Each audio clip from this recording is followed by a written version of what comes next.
Quando a gente pensa em material escolar, logo lembra desse conjunto aqui. Lápis, papel, caderno, livro, quadro negro, giz e apagador. Mas é pouco, não é? Uma escola pode usar muitos outros materiais que quase sempre estão aqui mesmo. E é disso que a gente vai falar no programa de hoje.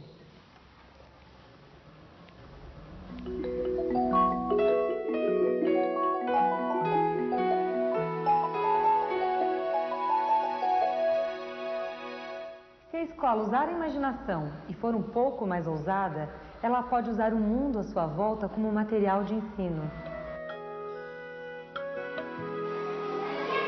Jornais, revistas, vídeos, programas de televisão e muitas outras coisas podem ser usados para a criança aprender. A escola é um dos lugares que tem a função social de contribuir para que a criança possa fazer sempre ao longo da vida, enquanto ela está na escola e depois que ela não está mais na escola, uma leitura do mundo, no sentido de que as coisas possam ser vistas como relações sempre novas, como coisas que não são pré-existentes, não estão dadas já de saída no mundo, mas são sempre vistas de formas diferentes pelas crianças que são os frequentadores dessa escola.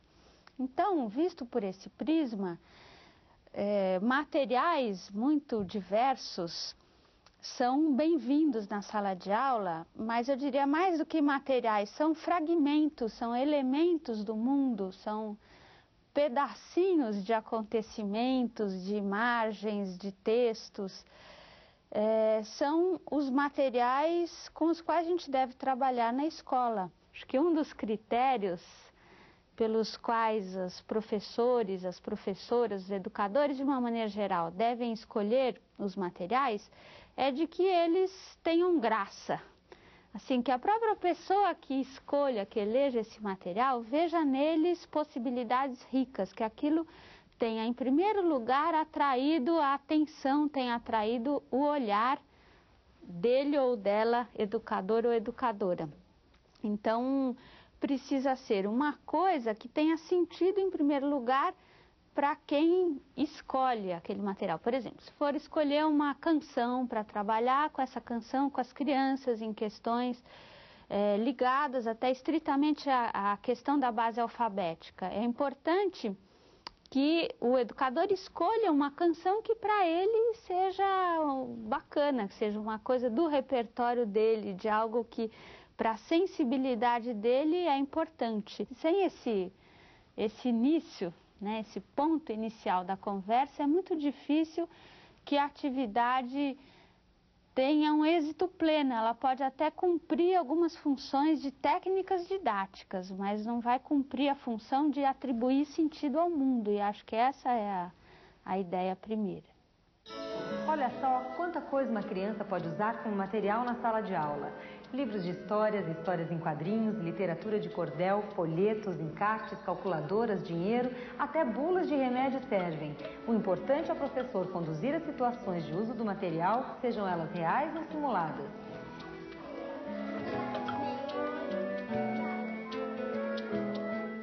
Com esse jogo do compra e venda, a gente acaba utilizando esse material de sucata, essas embalagens, mas o objetivo maior da atividade é que as crianças possam estar aprendendo sobre o sistema monetário, possam estar exercendo cálculo mental, possam estar aprendendo a lidar com o troco, né?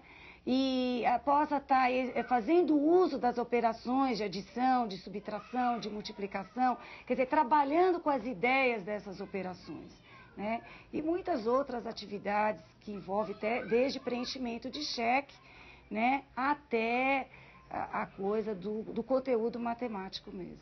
O uso de material reciclado que a gente trabalha aqui na escola, nesse caso, foi com crianças de 4 anos, onde a gente usou carretéis de linha, né, que vieram aqui para a escola e que estão no nosso material reciclado de sala. E a gente construiu uma cobra a partir desse material. As crianças pintaram esses carretéis e o que a gente pretende com esse trabalho é que a arte não fique só dentro da sala de aula, mas que a arte seja socializada, ou seja, as crianças nesse caso trabalharam em cima de um animal e levam para a classe e brincam com a realização do trabalho que elas fizeram na sala de artes, na oficina. A ideia é aproximar o fazer escolar o máximo possível do fazer dos artistas. Alguns artistas fabricavam seus instrumentos e suas tintas. Então, fabricamos nossos instrumentos e nossas tintas. As tintas podem ser feitas com materiais muito próximos da gente. Podem ser feitas com terra, com carvão, com materiais vegetais. Os instrumentais podem ser feitos com pelinhos de animais, usar o dedo, penas de animais. E nós tentamos trazer tudo isso para o ateliê. As crianças da cidade têm acesso a tudo pronto, é legal que elas possam vivenciar esse fabrico. Na escola, está havendo um projeto entre todas as séries, né, um projeto sobre ecologia.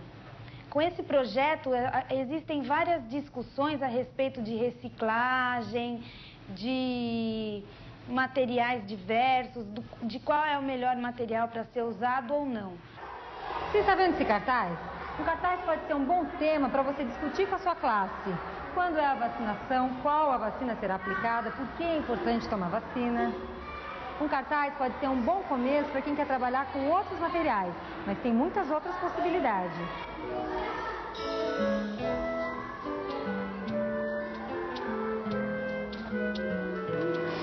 O que vocês acham que está escrito aqui nessa placa? Cientista. Cientista? Por que vocês acham que é alguma coisa de cientista? Mas tem cientista na escola? Não. Então o que será que está escrito? Laboratório de quê? Crianças. De crianças? É, para as crianças usarem, sim. E até parece crianças aqui. Mas está escrito outra coisa. É laboratório de cientista. De cientista, quase. Ciência. Investigar as placas da escola, pesquisar nos livros da biblioteca, procurar nomes na lista telefônica, aprender a usar um mapa e relacionar esses materiais com o que a criança pode ler na revista ou no jornal. São muitas possibilidades à disposição do professor. A escola como instituição, os educadores que nela trabalham, tem que aprender a pensar o seguinte, que todo conhecimento tem uma origem cultural, tem uma matriz cultural, tem uma história de produção, e uma história de produção que é necessariamente significativa, no sentido que ela foi a vida que a fez, né, essa história. Essa produção cultural, ela não é arbitrária, ela não é aleatória, ela é uma coisa que atende a própria necessidade dos homens de atribuir sentido ao mundo ao longo da sua história. Então, isso em relação à origem dos conhecimentos.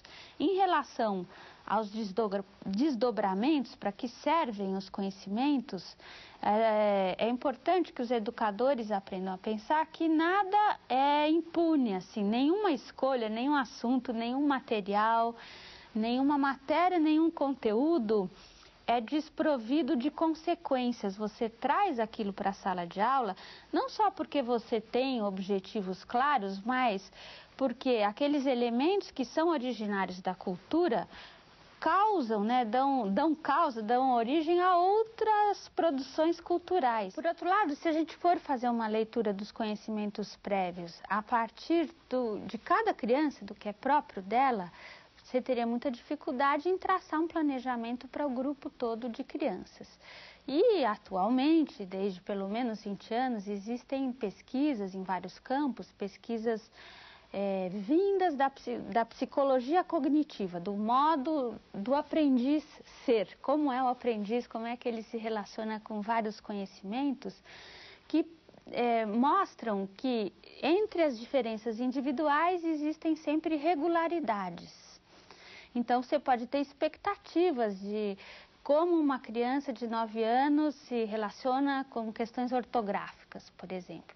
Então, se você faz um casamento, né, no seu olhar entre os dados que você tem dessas pesquisas, então você sabe mais ou menos o que é esperado em termos de conhecimento ortográfico, do modo de se relacionar com ortografia, e o que aquela criança está trazendo, por exemplo, sobre ortografia, o seu olhar é como se você fosse portadora de um óculos que te permite enxergar mais adiante do que você enxergaria se não tivesse esses elementos conceituais.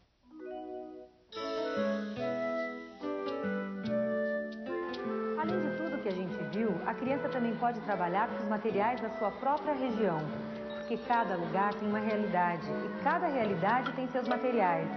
Assim, as pedras, as conchas, as madeiras, a sucata, as garrafas vazias, a argila, os animais, as plantas, tudo isso pode ser objeto de trabalho, de observação, de pesquisa, de construção de brinquedos.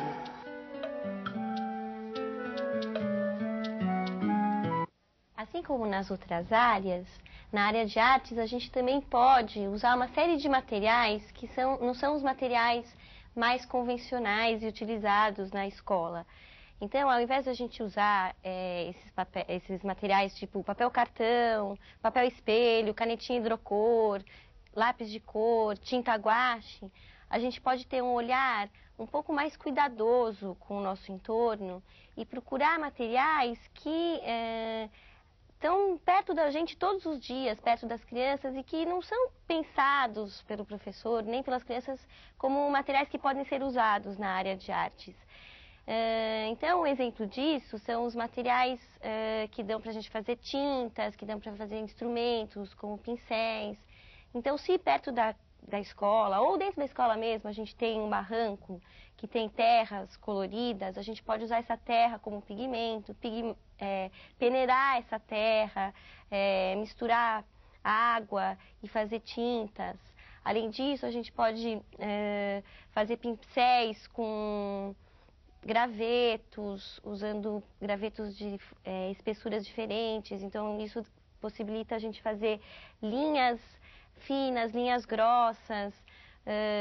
A gente pode pegar pedras de rio e com essas pedras a gente pode fazer construções, pode juntar as pedras, pode fazer desenhos que não sejam desenhos finalizados, mas só uma brincadeira mesmo de desenho, né? A gente pensa que durante muito tempo, no correr da história, o artista, ele se aproximou da natureza, né? O produtor de arte procurou buscar na natureza não só inspiração para fazer seus trabalhos, mas também os materiais para fazer os seus trabalhos. Então, o professor, ele pode pensar em situações onde esses procedimentos sejam adequados e também possam ser levados para dentro da sala de aula.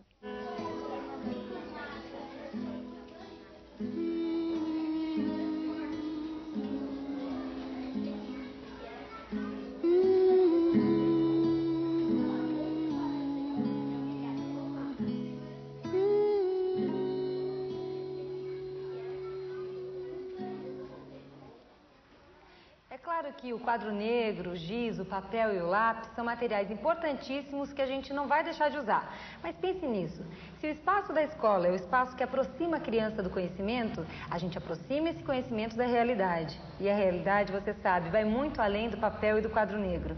E da aula pode ficar bem mais divertido. Até o próximo encontro.